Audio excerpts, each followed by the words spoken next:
talaga nagpalipas na naman kayo ng gutom. At saka ang panahon natin ngayon hindi na ganun kainit. Ewan ko lang ha, sa akin lang, feeling ko lang. Kasi kumbaga kaya na ng katawan. Hindi din daw. Depende rin siguro sa'yo. Alam niyo, may mga tao kasi na na sanay sa lamig, meron din naman mga taong sanay sa init. Ikaw, saan ka ba doon? Sanay ka sa lamig, sanay sa init. At anong klaseng init, anong klaseng lamig yan, di ba? Ako, sanay talaga ako sa init. Ayoko talaga ng malamig. Kaya, pag halimbawa lalakasan yung aircon sa kwarto, parang kinabukasan, sisipunin na talaga agad ako. Tapos magkakasakit na talaga ako. Grabe, as in, ganun. Ganun yung level ng ko ng katawan ko. Ewan ko ba, sobrang sensitive niya. Yes, check nyo na yan. Sana lahat sa mundo magkaayos-ayos, magkabati-bati at maging peaceful. Oo naman. Ba't yung si Uy, wala akong kaaway baka sabihin lang. May kaaway ako. Hindi, pero di ba may nang sa'yo? Sino? Nang babash sa'yo. Ay, yung comment kanina. Kamukha mo daw si Ang taba ko na daw, kamukha ko daw si Doña Buding. Maybe because you're wearing white. Kasi pag white, nakakalapad siya on screen. Talaga? Oo, at saka napatotohanan na yan ng mga nagpunta rito na hindi ka naman mataba sa personal. Kaya nga, iya mo na. Pero magbabati din kami. At least nasabi mo. Yung gusto mo sabihin. Kasi hindi mo masabi. Ay, alam mo, hindi yan helpful sa mental health natin. Yung kapag may kahit hindi sa jowa or sa gusto mong... Ba't kinakatasan nila? Hindi ka nagtitimpe? Ay, ako nagtitimpi nga. Gusto mo ulitin ko yung linyahan mo, gandang kara? Nalin? Alam mo, ikaw, takot kasi... Hindi. Totoo yan. Ako, ganun ako. Pero hindi pala siya helpful. Pero parang hirap pa rin ako magsabi ng totoong feelings ko. Very transparent ako. Pero alam may mo mga bakit? bagay na hindi ko masabi. Talaga akong makasakit. Yon. Ganon. Lagi akong takot may masaktan ako. So, ang parang ending... si Papa Jackson. Ha? Nagtitimpi ba yun? Hindi. Minsan, ayaw niyang mag-burn ng bridges. Ayan, totoo yun. Alam mo, yan ang gusto kong aralin. Yung masabi ko lahat ng gusto kong sabihin talaga na hindi natatakot. Diba? Kasi minsan kapag nasasabi ko yung feelings ko, nagbo-burst out ako, medyo masakit din nasasabi ko kasi ang tagal kong tinimpi. So pag nasabi ko na, wala na, hurtful na siya. At yun yung ayoko na mangyari na makasakit na naman ako. Pero alam mo, double-bladed din yung pagiging totoo ko masyado. Kasi minsan, sobra. Hindi, I mean, na-misinterpret na sabi nila masyado daw ako masakit magsalita. Takle, sabi, bakit ako magtitimpe? 'Di ba? Una sa lahat, mas maganda na sa akin mo marinig. Gusto mo ba sa iba mo pa marinig tas nanggaling din sa akin? Di mas maganda sabihin ko sa iyo. Minsan talaga pag sobrang galit natin, nakakapagsalita. Ay, bakit mo alam? Sinabi nga. Hindi, weekend yon. Bakit kayo magkasama ni Papa Jackson? Hindi kayo magkasama. Di ba may event ako? Kayo? Di ba may kanta kami nung kailan ba to? Saturday ba yung kumanta kami? Saturday yung sa kasal. Kumanta kayong dalawa? Kumanta kami sa kasal. Hindi ka nainggit sa kasal? Hindi. Uy, eme. Hindi. Pag kumakanta ka sa kasal, hindi mo naisip na, ay, ilang beses na akong kumanta sa kasal. Kasama siya? Ay, hindi. Ito ngayon na yung kasama siya. Pero ilang beses na kumanta sa kasal. Kung kwento siya sa'yo. Ha? Nagkwento siya sa'yo. Nakwento nga niya. Kasi Sumuso talaga si Papa Jackson mo. Ako talaga, safe akong sabihan ng sekreto. Pag sinabi mo sa akin na wag kang magsalita, huwag mo sabihin, talagang tiko ang bibig ko. Kasi nakakalimutan ko din naman. Ang mga sekreto. Di ba? Ay, oo. I'm very safe. Safe si gandang kara. Kahit dudutin mo ako. Ay, hindi kita dudutin. Ba't kita dudutin? Sabi ka Hindi. For the dirty ang person. I mean, for the dutin. yung pilitin. Kahit pilit. Oo. Diba? Minsan ka na ba napahamak sa mga salitang nabibitawan mo? Ayan, oo. Kasi parang hindi ko alam kung ano yung right word, right term. Ano ba tawag doon? Terminologies. Yung mga terminologies. Sa papahamak ako dyan lagi. Lagi ako may kaaway. Diba lagi tayo may basher dahil dyan? Totoo naman. Oo nga, hanggang ngayon eh.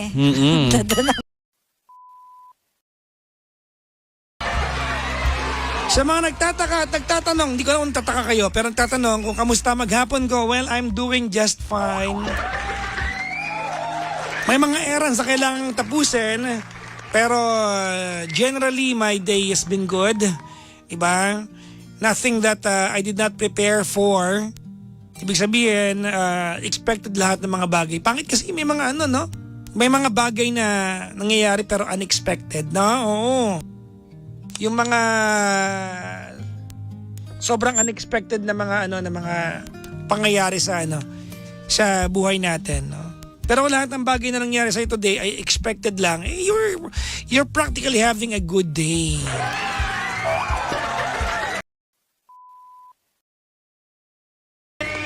Kamusta ang inyong weekend, mga pangga? Alam niyo, may pangarap akong gustong tuparin itong weekend. Hindi ko alam kung matutupad ko. I don't know. Hindi ko alam kung aabot tayo doon. Pero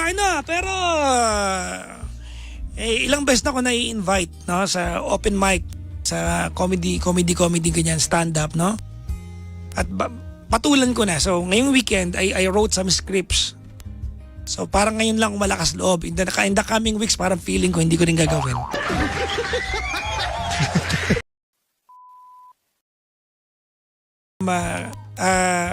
Yung mga ilang oras din ngayong weekend na nanonood ng mga stand-up comedian. Ba't ko sinishare sa inyo to, no? Bakit nga ba? Una, pabida lang ako. Yan, charot. Kaya ako sinishare. Ito, bida-bida lang. Bakit? Hindi. Kaya ako sinishare sa inyo kasi wala lang. Gusto ko lang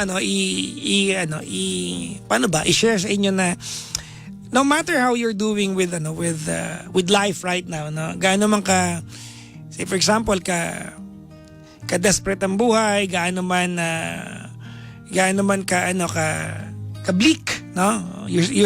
Your situation is gaano man ka desperate yung mga moments mo, 'di ba? Huwag kang titigil mangarap, 'di ba? And sometimes when we dream, they remain to be dreams, no? So pag meron kang pangarap, huwag matitigil sa pagiging pangarap lang, ha? Oo. Dapat medyo hindi lang basta pangarap, gawin mo siyang katotohanan, no? Kilusan mo ng kaunti, hindi naman masama 'yun, eh. 'Di ba? Oo. Kilusan mo ng bahagya, kilusan mo ng kaunti, hindi naman masama 'yun, no?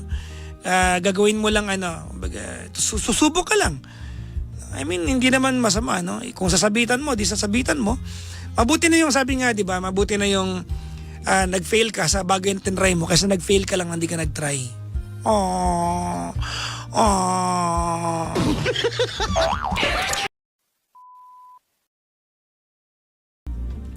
Ang daw ginawa ko ng weekend. Alam niyo naman, pinost ko naman, eh. Oo. Diba? Anyways, mga pangga, nung Sabado ng gabi, bibihira kasi namin gawin ni Gandang Kara to, no?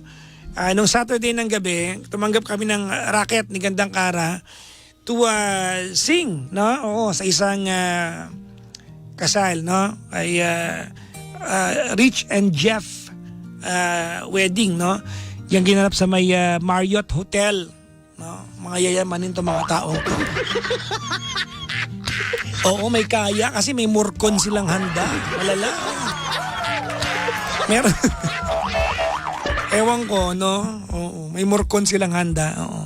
Basta yan, in-invite kami. Normally, ang dami na nag-invite sa amin na kakanta sa wedding. We never really said yes, no? Kasi si Gandang Kara, parang hindi niya feel. Pero na-enjoy niya itong nakaraan. So, hindi ko alam, no? It might actually just continue na gagawin na namin. Oo. Malay mo, di ba? Oo. Ma-discover kaming bold star.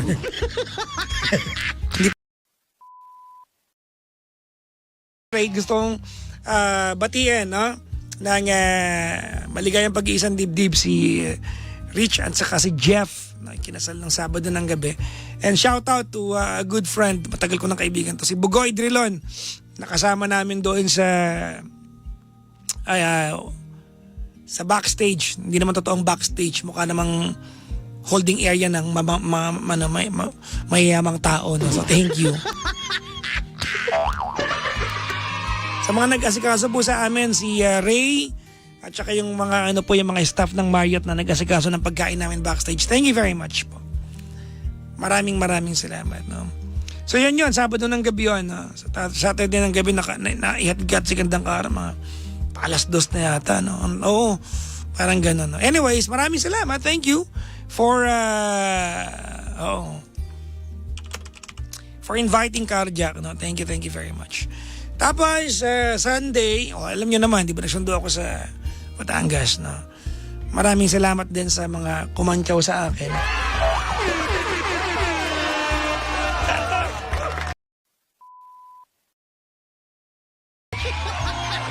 Si Mami Banji, new haircut. Kanina nagplano ako magpagupit. Oo. But I restrained myself kasi makukornea na naman kayo sa akin. Kasi nga, kada magpapagupit ako, sasabihin ni Kara, hindi bagay, nagpagupit ka na naman. So hindi ako na magpaalam, hindi ako nagpagupit.